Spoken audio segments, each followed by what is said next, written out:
Hi, Stacy. It's so Hi, lovely to Pamela. have you here. Thank you. Yeah, Good to be here. Awesome.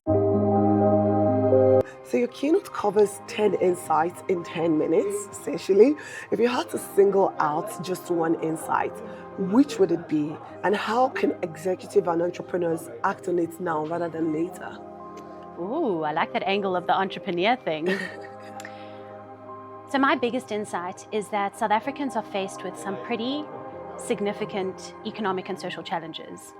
The top 5 things that South Africans are concerned about is the rising unemployment rate, the rising cost of living, crime and violence, gender-based violence, and corruption in government. Those are pretty severe. And brands have access to some of the biggest budgets in this country. So I think the big insight is how are we using that budget to not only grow our equity as brands, but to be a part of the national solution, solving for the challenges that South Africans really are faced with. And to link that to entrepreneurship, do you know that entrepreneurs are the ones doing incredible things in that space? So because they are so much more flexible and agile than big brands, and because they are so happy to take a risk where brands are so risk averse, they're able to show up in that space so authentically.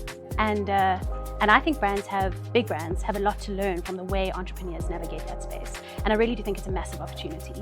Awesome. So taking up, combining business goals, authenticity, and social good, essentially. Exactly right. Awesome. Thank you for that. And how can executives then translate this insight into their leadership communication, and not just in campaigns and in marketing messages, but in how they show up as leaders themselves?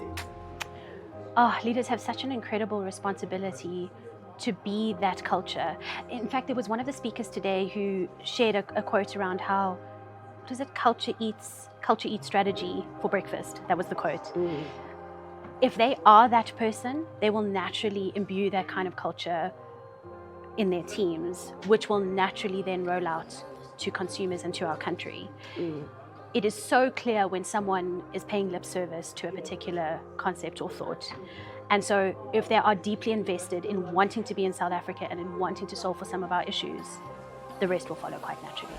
Awesome. So it starts with self and personal values, and then translating that into content and campaigns. 100%. It's going to completely guide the places you choose to spend your budget and how you want your brand to show up within the context of our country. So yes, 100%. Awesome. I like that thing.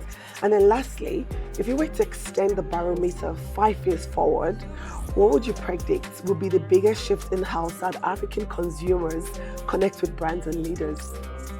Well, I mean, to continue the nature of the conversation that we've had so far, right? I think that South Africans have come to expect that brands show up for them in the context of our country. Look at Outsurance, look at Bread of the Nation that we heard about earlier today. Look at the various ways that brands are already stepping up to the plate, right? And I think that it is becoming, if it hasn't yet become, an expectation that brands do that so that consumers can connect and connect with those brands, and yes, purchase them. I think that there is so much equity to be found in supporting the concerns within the country, and I think that consumers expect to see that. So we're going to find consumer behavior being led in the space where brands choose to show up. Awesome. Thank you so much for that. Very insightful. Thank you. Cool. Most welcome. Yeah.